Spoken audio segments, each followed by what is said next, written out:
मसीह के वचन के अनुसार अपने आप को देते हैं, तब हमें हमारे जीवन में सताव आते हैं, तब हमारे जीवन में उस तरह के कष्ट मुसीबतें आती हैं।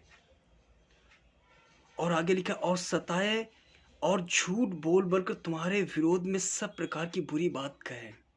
लोग सताएंगे, लोग हमारे विषय में, जब हम खुदा की राह पे चलेंगे, जब हम सच्चे परमेश्वर के वचन के अनुसार चलेंगे, तो लोग झूठ बोल बोल कर हमें फंसाने की कोशिश करेंगे, हमारे विरोध में चीज़ें रचेंगे, ताकि हम टूट जाएं, ताकि हम फिर से मसीह को छोड़कर संसार में चले जाएं, फिर से हम पाप में आ जाएं। हालेलुया। जैसे बहुत लोग कहते हैं कि इन्होंने कुछ एक बोरी चावल के लिए अपने आप को बेच दिया, इन्होंने पाप को बदल दिया, इन्होंने ये कर लिया, इन्होंने अंग्रेजों के परमेश्वर को अपना लिया। हमारे पास इतने सारे ईश्वर हैं, बहुत कुछ हमारे विषय में बोला जा सकता है।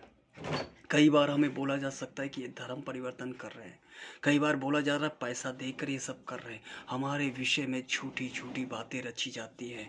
तब यीशु मसीह कह रहे हैं, तुम धन्य हो जब जो तुम्हारे साथ ऐसा हो रहा है। हालेलुया। आगे लिखा हुआ है किसके विषय में? जिनके साथ ये हो रहा है, तब आनंदित और मगन होना।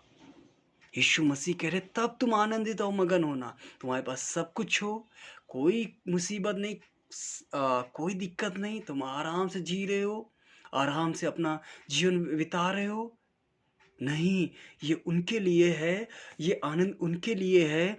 ये उनके विषय में बोला जा रहा है, तुम आनंदित और मगन होना जब तुम्हारे जीवन में कष्ट में कष्ट, मुसीबत में मुसीबत, दुख में दुख, कलेश में कलेश और बुरा बर्ताव लोग तुम्हारे साथ कर रहे हो, तब तुम आनंदित और मगन हो रहे हो, क्योंकि तुम सत्य के साथ खड़े हो, तुम सच्चे परमेश्वर के साथ खड़े हो। सच्चा परमेश्वर का हाथ तुमने थाम के रखा है, उसे छोड़ने नहीं छोड़े हो और उसके पीछे चले हो, और तुम निर्णय ले रहे हो कि कुछ भी हमारे जीवन में हो जाए, चाहे जितना भी हमें सताया जाए, हम मसीह को नहीं छोड़ेंगे। ये उनके विषय में लिखा है, तब तुम आनंदित और मगन होना, क्योंकि तुम्हारे लिए स्वर्ग में बड़ा प्रतिफल है।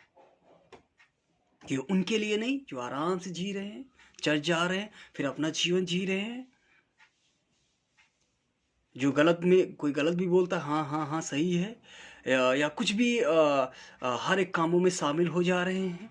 मूर्ति पूजा हो रही है, वहाँ भी शामिल हो जा रहे हैं, उन्हें प्रसाद दिया जा रहा है, वो भी खा रहे हैं, त्यौहार भी मना रहे हैं। कह रहे अरे ये तो सब चलता ही है, हम अपने परमेश्वर हमारे हृदय को देखता है, जो मर्जी आ रहा है वो खा पी रहे हैं,